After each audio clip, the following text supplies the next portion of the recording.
Esta semana en Cuadriga, póker sirio, ¿tiene Assad buenas cartas?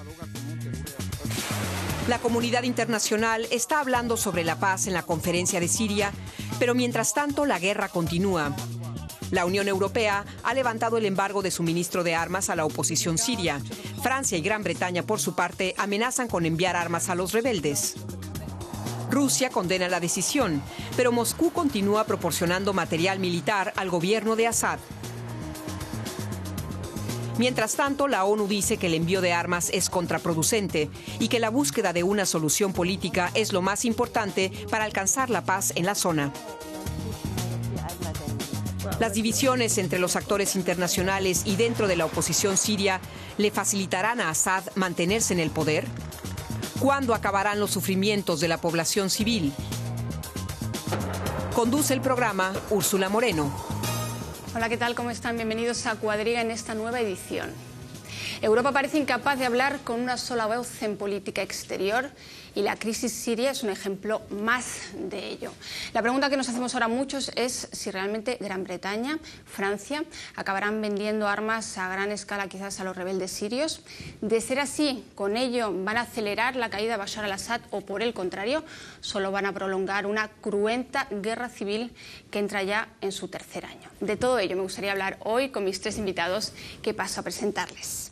Cristina Erck es periodista alemana, ha vivido 10 años en el Cairo y 4 en el Líbano, también en Libia y por último en Túnez. Su carrera periodística comenzó en América Latina en un diario de Buenos Aires.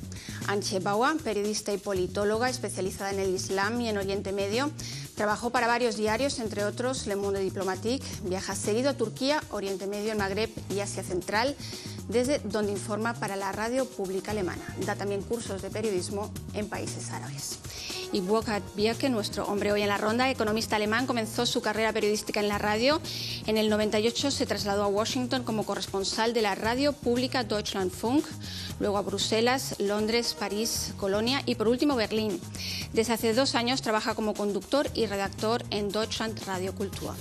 Bienvenidos a los tres, gracias por estar aquí para hablar una vez más sobre Siria, y es que realmente la cosa está muy complicada, parece también que hay cada vez menos salidas diplomáticas parecen haberse acabado ahora mismo. ¿Por qué? Porque se ha levantado ese embargo de armas después de un año de ese embargo, ahora se levanta.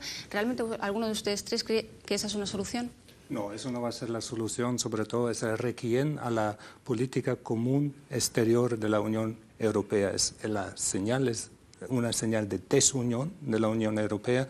Eso es fatal, porque el papel que puede desempeñar la Unión Europea en el Medio Oriente se ha disminuido con esa decisión, con esa desunión. Pero hay que analizar, de hecho, la realidad. Esa es la señal política, pero en la realidad parece que por intermedio de Croacia, tanto Estados Unidos como la Unión Europea o algunos de sus miembros ya están exportando armas a los rebeldes, entre comillas, en Siria. O sea, de hecho, eso no cambia mucho la situación, pero la señal política político es fatal. O sea, ya hay países, de hecho, que están exportando desde Europa armas a los rebeldes sirios, pero son Francia y Gran Bretaña los que han anunciado que probablemente lo harán, pero que van a esperar, dicen, hasta el mes de agosto para dar una oportunidad todavía a la diplomacia, esa cumbre en Ginebra. ¿Realmente esperarán al mes de agosto? ¿Quién sabe? ¿Quién sabe si hay una conferencia en primer plano? Porque será una buena oportunidad, claro que sí. Y la primera vez que los Estados Unidos y Rusia son de acuerdo de que hay que resolver la crisis en Siria en una forma diplomática. Pero, como usted ya dijo, que es el señal muy fatal de la Unión Europea, que no es una unión en ese sentido. Y claro que hay ya armas, no solamente de Croacia, y sobre todo de Arabia Saudita y Qatar, y también de los Estados Unidos, que están entrenando también los rebeldes en Jordania y en Turquía. Y una conferencia es tal vez la última posibilidad de ensayar de resolver la crisis. Tardaron 12 horas en llegar a este acuerdo en el seno de la Unión Europea, pero nadie parece contento con este acuerdo, ni siquiera los rebeldes sirios, a los que se van a proporcionar más armas, parecen contentos. Llaman a que se les ayude ya, que no se espere a agosto. Dicen, en agosto recién se levanta realmente el embargo y entonces hasta que lleguen más armas aquí va a haber muchos más muertos. Es decir, nadie está contento con esta solución. Bueno, yo la verdad es que estuve chocada al oír que de hecho la Unión Europea se había puesto de acuerdo sobre eso. Yo no lo esperaba, yo lo veía como un camino de un reflejo imperialista de Inglaterra y Gran Bretaña y Francia, y no me lo esperaba. Por lo que leí es una parte de una tractación más amplia en la que la única forma de conceder algo a Gran Bretaña fue eso, conceder eso, el levantamiento del embargo de armas. Pero yo creo, igual que dijiste tú, que es una señal fatal. Y los rebeldes desde el principio del conflicto piden armas. Y yo creo que es una diferencia de lo que pasa en Siria a lo que ha pasado en Túnez, en Egipto incluso, y en otros países, incluso en Yemen, que desde muy temprano, desde cuando empezó el conflicto, hubo muchas armas en medio y se radicalizó la cosa, se militarizó la cosa. Y esa es una gran diferencia entre... No en el principio, pero fue un desarrollo muy rápido, a diferencia de los otros países. Y yo creo que eso es una de las razones por las que hay tantos muertos. Se habla de 80.000. Y bueno, es lo último que leí. Más o menos, y sí. hay también en Siria, yo hace unos meses, hablé con gente que son de la oposición y que, bueno, eran kurdos, que tienen un poco una agenda aparte, y que decían que no estaban de acuerdo con el ejército libre sirio por esa militarización del conflicto, porque dicen que desde cuando han dejado solo de proteger a las manifestaciones en contra a Bashar al-Assad, pero han empezado también a atacar a los soldados o a las milicias, que desde entonces el régimen está golpeando mucho más fuerte. Es desde entonces que usa su fuerza aérea, es desde entonces que hay tanta destrucción. Entonces, incluso en Siria hay gente minoritaria, creo, que está en contra de tanta militarización de ese conflicto. Y lo más ridículo de esa decisión de la Unión Europea es que se dice, bueno, si Inglaterra o Gran Bretaña y Francia suministran armas solamente a los rebeldes moderados. ¿Cómo se va a definir quién es moderado, quién no es moderado, que Al-Nusra, que los yihadistas, los cerca de Al-Qaeda no reciban esas armas? Y eso es lo más ridículo de esa decisión. Pero hace 2 años ya que dura este conflicto, hace 2 años ya que se le pide a Occidente que tome cartas en el asunto, a Estados Unidos, a la Unión Europea. Es decir, que algo tenía que hacer, algún paso había de tomar. Después de 2 años toma finalmente este paso, que es levantar ese embargo contra la exportación de armas, no así las sanciones económicas, que esas se mantienen. Es decir, es una forma de operar, ¿no? Pero todo el resto es falta, que se le puede acusar a la Unión Europea de falta de efectividad, es pasividad, o qué es lo que... Falta un plan. Uh-huh. Falta un plan, simplemente. Y era muy interesante una entrevista ayer o antes de ayer del general Salim Idris, el comandante de las rebeldes Siria Libre, diciendo si no nos dan armas ahora, es demasiado tarde, porque ahora es el combate sobre la ciudad de Qusair, que es muy importante por ambos lados, por el régimen, porque es la ruta principal desde Damasco a la costa, donde es la región de los alawitas, de la familia de Assad. Y también está muy importante por los rebeldes, porque vienen todas las armas de Líbano cruzando a Qusair. Y Qusair es exactamente a la frontera con Líbano, donde las familias viven a ambos lados de la frontera. Así que por eso ya tenemos la guerra también en el norte de Líbano. Los sunnis que combaten a los sirios que están al lado de Assad. Enseguida entramos en esa guerra y en esa crisis sobre el terreno, pero volviendo al papel de la Unión Europea, ¿qué es lo que podía haber hecho la Unión Europea en estos 2 últimos años. Tarde. Tenía que haber intervenir actuado antes. Sí, pero Sí, actuado, por pues. ejemplo, para lograr por la ONU, por el Consejo de Seguridad, una zona de exclusión aérea, por ejemplo, yo creo. Pero ahora es demasiado tarde porque Rusia ha suministrado esos misiles tierra-aire S-300 a Siria. Bashar al-Assad lo ha confirmado en una entrevista y entonces pues ya... Bashar al-Assad es intocable prácticamente, ya es demasiado tarde para estas medidas. O sea, ahora hay que tomar a los rusos en el mismo barco para remar en la misma decisión. Hay que encontrar una solución, que eso no puede seguir, y hay también que considerar seriamente que si Irán quiere estar en la mesa de negociaciones, que esté, porque tiene un papel muy importante, sobre todo desde que se involucró la Hezbollah, que está apoyada por Irán en ese conflicto. Yo tengo dudas. Yo no creo que nadie, aunque hubiera una voluntad unánime en la Unión Europea, yo creo que nadie tenía un plan en el cajón que podía haber funcionado. Yo no he oído nada. Por ejemplo, lo que acaba de proponer, eso fue una de las cosas que se discutieron, una zona de prohibición de vuelo. Eso también implica una implicación militar, porque tiene que implementarse, tiene que hacerse, en cuanto ellos no siguen esa dirección, pues hay que entrar con soldados, hay que hacer algo. Es también una militarización. Yo creo que nadie tenía un plan. O sea, una cosa es decir, la Unión Europea no es capaz de hablar con una voz, pero la otra cosa es que tampoco hay una voz que dice eso es lo que hay que hacer. Yo creo que todos estuvimos bastante impotentes, incapaces de decir eso es el camino que hay que seguir. Sí, muy interesante también es que uno está hablando mucho, es cierto por qué, de la Unión Europea, pero quien es completamente ausente es la Liga Árabe, que no dice nada. Bueno, Siria no es más miembro por el momento de la Liga Árabe, pero nadie habla de ellos. En el caso de Libia, estaba muy importante que la Liga Árabe estaba de acuerdo con la zona de vuelos y de los ataques, y ahora no se oye nada. Es decir, la Liga Árabe dice bien poco, no dice nada. Estados Unidos también mantiene absoluta cautela en todo esto, y la Unión Europea está dividida entre aquellos que apoyan todavía la diplomacia y aquellos que creen que la salida militar y apoyar esa salida militar, apoyar a los rebeldes sirios es la única solución. Vean el informe que hemos preparado al respecto.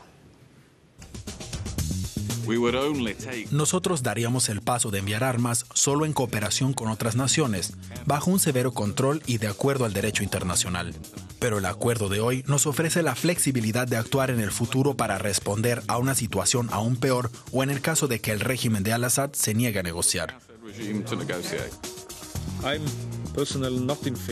No estoy a favor, porque considero que la Unión Europea debe mantener su postura.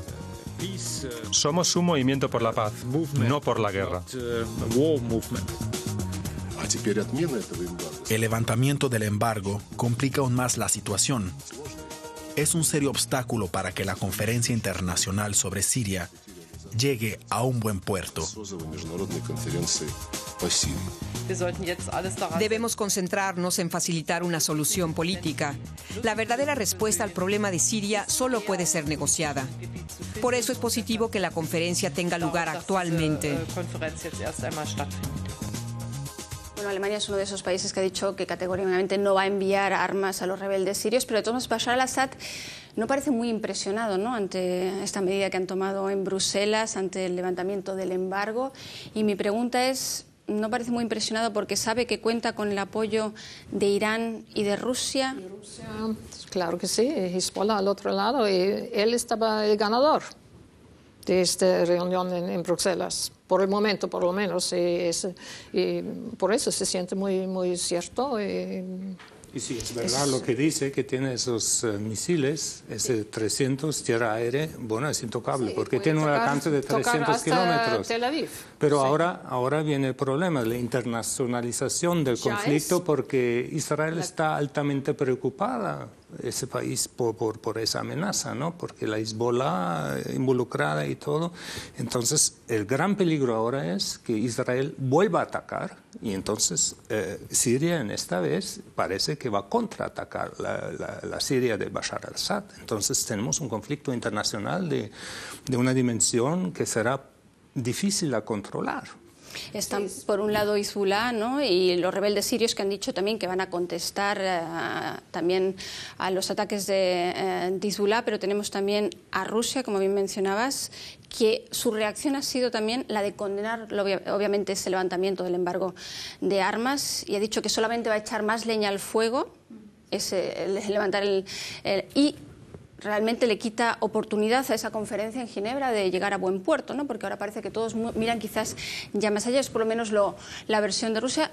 Y parece casi que ha animado a Rusia a vender más armas ahora mismo a Damasco, esas baterías de las que hablabas, los S-300 antimisiles. Bueno, la versión oficial es que Rusia está cumpliendo contratos de antes. Bueno, esa es la versión oficial, pero en una situación tal cual no debería suministrar esas armas. Pero es claro, lo que quieren es respaldar Bashar al-Assad, fortalecer su posición para las negociaciones, porque lo que exige la oposición en Siria es una solución sin Bashar al-Assad.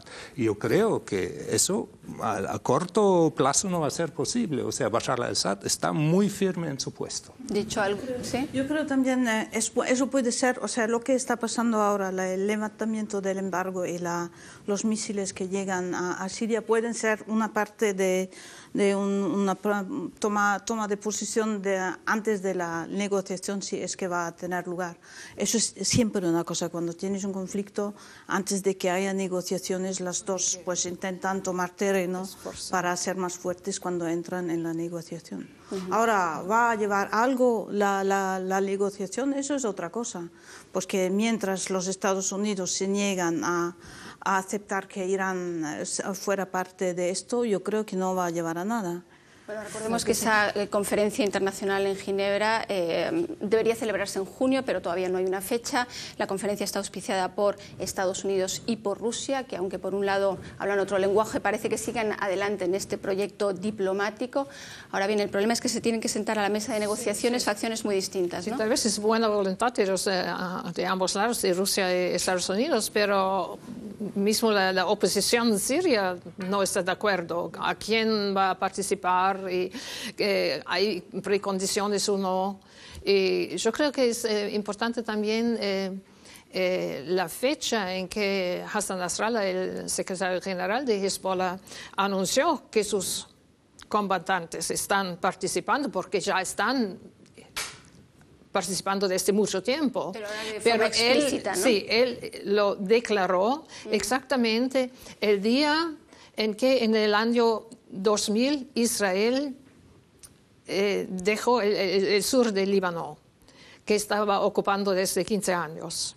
Y exactamente en esta fecha estaba declarando: ahora no somos solamente los defensores del Líbano, tenemos que defender a Assad porque él nos garantiza la seguridad contra Israel. Así que el simbolismo en el mundo árabe es muy importante también. Y con ese está más internacionalizando también el conflicto. Y fragmentándolo, porque fragmentando no solamente Siria, que son unos cantones después, y muy interesante que seguramente había algún acuerdo entre el régimen de Assad y los kurdos en el noreste del país, porque no había combates en esta región. Es como una región liberal, o como quieran llamarlo, y hay las conexiones con los kurdos de Irak, del norte de Irak, y por eso yo creo que es la política de Erdogan, de Turquía, un acuerdo con la PKK, con el partido radical de los kurdos en Turquía, porque tiene miedo que hay una unión y después tal vez no solamente una separación, pero una nación de los kurdos.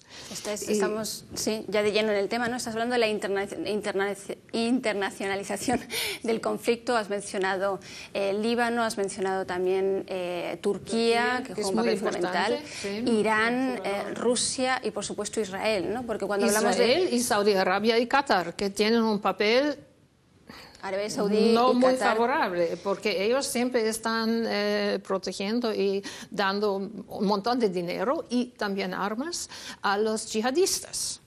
Yeah. Y ese es lo más peligroso. Y nadie en el oeste, yo nunca oí una voz del oeste criticando a estos países. Bueno, concretamente el Financial Times daba incluso una cifra. Qatar habría gastado 3.000 millones de dólares en apoyar a los rebeldes ya en este último año. Sí, pero no son solamente los rebeldes de las fuerzas del ejército de Siria Libre, sino son también millones que dan a los yihadistas y sobre todo de Arabia Saudita. Y ese es el peligro, porque es una globalización de la guerra al lado de los yihadistas que vienen mismo del pequeño país de Tunisia. Son unas cifras entre 800 hasta 3.500 que están luchando en Siria, y ellos van a regresar un día con las armas. Ese peligro para los otros países. Anche, ¿qué papel crees que juega entonces Israel en todo esto, en esta escalada verbal ya que hay, que podría ser incluso ir más allá que una escalada verbal? Decía el ministro de Defensa israelí que si realmente esas armas rusas llegan a Damasco, Israel sabrá lo que hacer. Yo creo que durante los últimos decenios Israel ha jugado mucho en la política interior como exterior con ese peligro, con la amenaza de la aniquilación y eso. Pero ahora yo creo que tienen miedo de verdad, porque tienen Egipto en el sur, que una vez había una paz fría, pero estaba todo tranquilo. Ahora están los hermanos musulmanes, está todo cambiando. Tienen toda la región que está en revuelo, y yo creo que ese conflicto en Siria, hay que recordar que aunque hubiera una enemistad declarada entre Siria e Israel, porque Israel tiene las alturas del Golán ocupadas desde el 67, pero esta era la frontera más tranquila que tenía Israel todo ese tiempo. O sea, Israel en el fondo estaba contenta con lo que tuviera Assad como de Damasco, enemigo tranquilo. Y sí. Ahora la cosa está volviéndose de verdad peligrosísima, porque está Siria, está Líbano de nuevo en revuelo completo. De todos modos, el sur de Líbano otra vez está estando más bajo el control de Hezbollah que de los soldados libaneses. Yo creo que ahora sí que tienen una verdadera razón de tener miedo. O sea, es un problema. Y desde luego los Estados Unidos y el Occidente, yo creo que van a intentar apoyar. Y eso de verdad es un núcleo muy, muy candente, yo creo. De hecho, el Consejo de Seguridad de la ONU y Estados Unidos condenaban esta semana precisamente la presencia de tropas extranjeras, de combatientes extranjeros en Siria, y hacían referencia a las milicias de Hezbollah, ¿no? Sí, pero están hablando solamente ahora de los combatientes extranjeros, no mencionando Hezbollah, pero ya hay combatientes extranjeros desde mucho tiempo. Los yihadistas, Al-Nusra, este grupo que es muy bien entrenado, que tiene mucho dinero, y estaban rechazados de los sirios, de la población siria, porque no tienen nada que hacer con unos extremistas. Pero como tienen el dinero, como tienen unas armas, estaban más o menos forzados de participar con ellos la lucha contra el régimen. Y el gran peligro que yo veo también es que la fragmentación va a ser también entre líneas religiosas, sunitas, chiitas, alavitas, antes. Y eso no existía antes, entonces se están combatiendo entre ellos también. O sea, ya estamos hablando de clanes, sí, y por no eso solamente la desunión. en Siria, se puede observar lo mismo ahora ya en Irak otra vez, porque estaba desde 2007 más o menos tranquilo en Irak, y ahora hay más atentados, más bombas y entre sunitas y chiitas. Y es ya la guerra de Siria. Tiene influencia allá y también en Líbano. O sea, que cuando se habla de una guerra sectaria, ¿no?, y hablamos de ese clan alawí, sí, en Siria, el clan alawí al que pertenece Bashar al-Assad y todo su entorno, que era solamente un 11% de la población, contra ese 75% de suníes, es decir, la mayoría, ahora están cambiando totalmente esas claro que sí. Y era una tranquilidad, siempre había tensiones entre las religiones, pero estaba tranquilo y no era gran tema. ¿Era una tranquilidad forzada, como se ha comparado muchas veces con Yugoslavia, con la ex Yugoslavia, o era una tranquilidad real? No, ya es bueno. No era muy favorable, era de estar un cristiano o un druso o quien sea, pero no era gran tema. Uno vivió bajo la dictadura, todos igual. Pues yo creo que sí que era un tema con respecto a los alawitas, porque los que no eran alawitas decían que los alawitas lo tenían mucho más fácil acceder a puestos de poder. A puestos, sí, pero esa era una política ya del padre Assad, de Hafez al-Assad, de no solamente dar altas puestos a los alawitas, sino a otros minoritarios. Sí, a unos drusos, a unos cristianos, pero casi nunca a los sunitas. Estamos hablando de 4 décadas, recordemos para los espectadores, 4 décadas del clan Assad en el poder, es decir, una minoría gobernando un país de mayoría suní, ¿no? Y en todo este entorno estamos hablando realmente de una guerra civil en Siria, pero que en realidad libran muchos otros países, ¿no? Hemos hablado de Arabia Saudí y Qatar, apoyando a los rebeldes sirios, de Irán y de Rusia, apoyando a Bashar al-Assad. Es decir, realmente el conflicto ya está tan internacionalizado que es imposible contenerlo, ¿o qué solución hay ahora mismo? La gran pregunta es... Estados Unidos debe demostrar más fuerza, porque yo creo que si el presidente Obama marca líneas rojas que luego aparentemente con el uso de armas químicas se sobrepasaron y no reacciona, eso lo hace aparecer débil, o sea, fortaleza a Rusia y los otros que están respaldando a Bashar al-Assad. O sea que yo creo que Obama tiene que tomar las riendas, Obama tiene que demostrar fuerza, ponerse al lado de Israel para contener esa amenaza. Eso sin duda va a ser. Y unirse con la Unión Europea y para poner una posición común en la mesa de negociaciones para contener ese conflicto. Eso es absolutamente necesario. Bueno, pero él tiene problemas interiores porque después del desastre en Irak, en otro desastre en Afganistán, los norteamericanos no quieren que empiecen con otra guerra en esta región del mundo. Pero una negociación, una negociación política sin fuerza, ¿cómo lo van a hacer? Si Moscú está, dice ese es un contrato que ya tenemos dando misiles que están haciendo los norteamericanos que tienen en sus manos. El espalda por Israel, sí, pero... No, las tensiones entre Rusia y Estados Unidos aquí son evidentes y que Obama se podría decir que hasta está ciertamente cómodo con la postura de China y de Rusia en el Consejo de Seguridad de la ONU, que han bloqueado 3 resoluciones de condena al régimen de Bashar al-Assad. ¿Eso le impide moverse realmente entonces en el terreno internacional? Pues yo creo que la idea obviamente es siempre de moverse con las Naciones Unidas, pero si las Naciones Unidas están bloqueadas como son, estoy de acuerdo de que hay que hacer otra movida. Pero el problema es que yo creo que hay también una nueva confrontación como la que hubo entre el bloque del Este y el mundo del Oeste, una nueva guerra fría. Y yo creo que ahí los dos lados hacen errores. O sea, Rusia está en una dinámica de enseñar al mundo entero que son fuertes, que son un imperio de nuevo después de que se deshiciera la Unión Soviética. Yo creo que además tienen esa última base naval de Tartusa ahí, la última base que tienen. Bueno, la base no sé hasta qué punto sea de verdad tan importante, pero yo creo que es más una política internacional de decir, aquí estamos nosotros, aquí no se puede hacer política ya sin tener en cuenta nuestros intereses.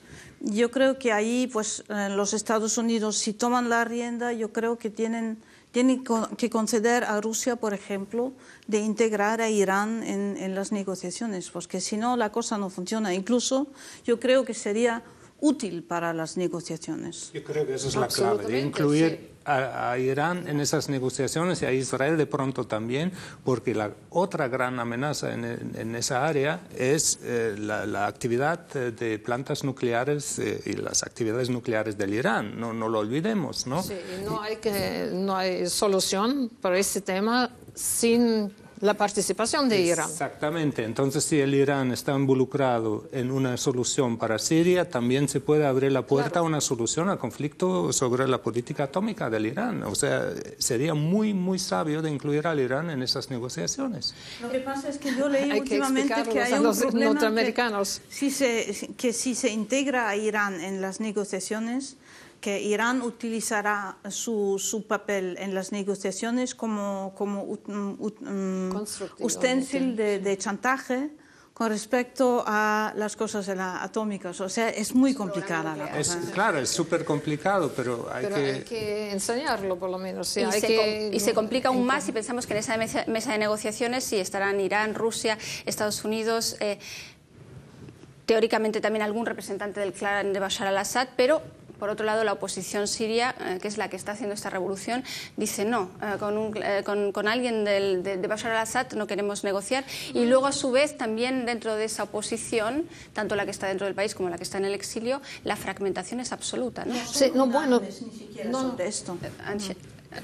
Empieza tú. Sí, estaba siempre la precondición por algunas discusiones con el régimen de Assad, pero ahora dijeron, bueno, sí, sin condiciones vamos a participar. Pero no hay unidad. ¿Quién va a participar al lado de la oposición? Porque hay muchas tensiones dentro de la oposición también, porque es fragmentado. Pero lo único que está de acuerdo la oposición, esa oposición tan fragmentada, es que la transición se ha de hacer sin Bashar al-Assad. Bueno, dicen el resultado debe ser que Assad se va. Pero no es más una condición para participar en la conferencia. Hay una oposición tradicional desde dentro de Siria, de los que hay algunos que son en favor de una solución con, de momento, Bashar al-Assad, o por lo menos con el sistema, a lo mejor sin Bashar, pero con el sistema, sin pedir un cambio del sistema, porque dicen que Bashar es demasiado fuerte. Si se quiere llegar a una solución y terminar lo que hay ahora, esa masacre, pues hay que hacer un paso de decir, bueno, aceptamos que siga el sistema y a lo mejor la familia de Bashar al-Assad se va, pero sigue el resto y se le da el exilio en un país que él puede elegir que lo acepte. Pero, sin embargo, él ha dicho que no quiere el exilio, se le ha ofrecido ya antes al principio del conflicto y eso parece el problema, el obstáculo mayor, pero ahí sería a ver si Rusia dentro del contexto de las negociaciones busque a convencer a Assad de dejar su país para abrir el camino para una solución pacífica o que por lo menos las armas se callen, ¿no? Sí, había ya unos rumores hace unos meses que la esposa de Assad se fue a Moscú con los hijos, pero luego fue desmentido. Sí. ¿Podría producirse finalmente un repliegue de ese clan, o sea, de Assad y de su gente hacia Latakia y hacia esa zona de Siria en donde prima la mayoría alawí? Existió ya una vez por corto tiempo, pero no pueden sobrevivir. Es una región muy pequeña y no tienen grandes resources, es montañoso. ¿De qué quieren vivir y quién va a aceptar que es bueno, sí, puede ser como en Suiza hay los cantones, hay provincias, una provincia alawita, una provincia por los kurdos, otra para los drusos en el sur, pero ¿cómo pueden...? Yo lo dudo que eso sea echado. No, es algo irreal. Factible, también porque no es una zona que se puede decir son todos alawitas. No, Siria no es un país muy grande y es muy mezclado, entonces no puedes decir, bueno, eso hacemos una cosa como los cantones, es una idea teórica, pero no se puede realizar. Sí, pues pero en Siria se están hablando de eso. Sí, pero es que no es como Suiza, que tienes una valle y puede tener una cierta autonomía. Este pueblo, sí. Plano, es No funciona. Pero desde la perspectiva occidental parece que estamos hablando de Bashar al-Assad y de la guerra civil en Siria como si Bashar al-Assad tuviera los días contados. Si vemos ahora los combates que se han producido en Qusair, ahí en la frontera con el Líbano, no está tan claro que tenga los días contados. Parece realmente que está obteniendo nuevas fuerzas. De hecho, sabemos que va a obtener muy probablemente armas también de Rusia. Por otro lado, esa posición está muy fragmentada. ¿Se puede hablar realmente de que Bashar al-Assad tiene los días contados? No, al contrario, está refortalecido, más fuerte que nunca. Que antes. Es decir, que esta guerra civil, que entra en su tercer año, todavía podemos seguir siendo testigos pasivos de 2 años más de guerra civil en Siria. Y que sufre la única salida es una solución política, y yo creo que tiene que ser con Bashar al-Assad por un periodo de transición. Yo no veo otra solución, porque él está tan refortalecido por el apoyo de Rusia, por los misiles y todo eso, y mantiene un tercio del territorio, pero fijo en sus manos, y yo creo que solución sin él no va a ser posible. ¿Y eso sería factible para la oposición siria? Es la gran pregunta. Yo creo que también no sabemos muy bien qué porcentaje de la población siria apoya todavía a Assad. Es que no lo sabemos muy bien. Esa es la clave, probablemente. Porque Damasco está todavía casi toda en manos del régimen, y yo no creo que eso es todo porque la gente tiene miedo a las milicias y todo esto, sino hay mucha gente que apoyaba a Assad también antes de cuando empezó todo esto, diciendo nosotros no queremos tener la misma suerte que Irak, no queremos ser fraccionados como el Líbano. O sea, que no es que quieran a Assad, pero era también posible una vida, es un dictador, pero era posible una vida más o menos tranquila, no había esa diferencia entre pobreza y riqueza como la hay en otros países. O sea, había una vida civil en Siria y bastante buena si se compara a otros países.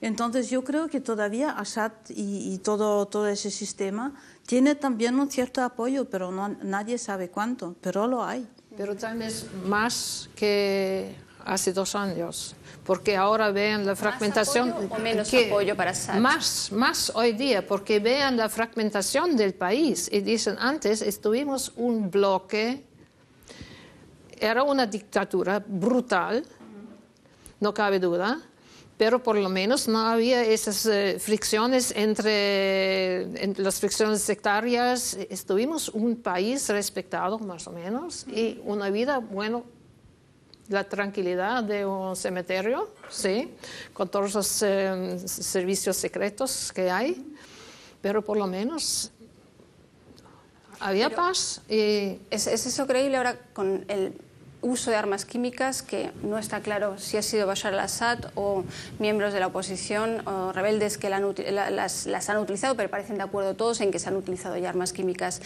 en Siria? Y también hay minorías, por ejemplo las que viven en los altos del Golán, que sí que se atreven a expresar su rechazo a Bashar al-Assad después de 2 años, al fin y al cabo, de una cruenta guerra civil que, como bien decías antes, ha cobrado 80.000 muertos, probablemente más, no sabemos tampoco, porque hay mucha opacidad informativa en todo esto. Realmente cuesta creer que Bashar al-Assad siga contando con tanto apoyo, ¿no? Sí, pero hay que ver un poco la política de los medios en el interior de Siria. O sea, una cosa, yo estuve ahí cuando empezó todo esto, y la cosa que me llamó la atención desde el principio fueron 2 descripciones completamente diferentes de lo que pasaba. Y para la gente que quería creer en que el Estado no era capaz de ser tan brutal con sus ciudadanos, ellos decían pues que los otros eran terroristas, que es también lo que dicen oficialmente, que los que son de la oposición son terroristas. Entonces, los que no quieren que Siria se vuelva un Estado islámico, con un sheikh y con la Sharia, ellos tienen miedo a ese desarrollo. Eso también lo entiendo. Y miedo quizás a que los hermanos musulmanes, por ejemplo, asuman un papel importante en un posible gobierno de transición, porque allí nuevamente vemos que Qatar y Arabia Saudí también, unos apoyan a candidatos de los hermanos musulmanes, los otros están en contra, o sea que ahí también vemos... Los hermanos musulmanes, sino los más radicales, a los salafistas, los yihadistas son mucho más radicales que los hermanos musulmanos. Y yo no creo que no sabían que el régimen puede ser tan brutal con su gente, porque los hermanos musulmanes que ensayaron como una rebelión en 82 en Hama, era el hermano del presidente que estaba bombeando la ciudad. Y no se sabe, de 20.000, 30.000 muertos en una sola ciudad. Y eso lo recuerdan muy bien los sirios. Ellos lo saben, que el régimen es súper brutal. Pero hay un punto que de pronto no se ha tocado, no sé si sea muy teórico, pero el momento que los propios militares de Bashar al-Assad se vuelven contra él, eso es también una posibilidad, viendo las crueldades que se cometen en el campo de guerra, y eso podría ser, pero parece que tiene las riendas de rebelión interna, porque había gente que dejó el militar, se unió a los rebeldes y todo. Yo creo que eso sería una posibilidad de que Bashar... La única que... tal vez, es lo que dicen muchos sirios, que dicen solamente si alguien de este círculo interno puede asesinar a Assad, si no, va a continuar la guerra civil. Entonces, mi pregunta final, nos quedan ya un minutito para terminar. ¿Dejará Bashar al-Assad el poder por sus propios medios o le van a acabar obligando a salir, a dejar el poder? ¿Cuánto tiempo? Es una cuestión de tiempo. Yo creo que al final va a tener que irse, pero vamos a saber cuántos años de masacre vamos a tener todavía. Hablas incluso de años, podrían ser. Si falla, si fracasa la negociación, yo creo que años, sí. ¿Cristina?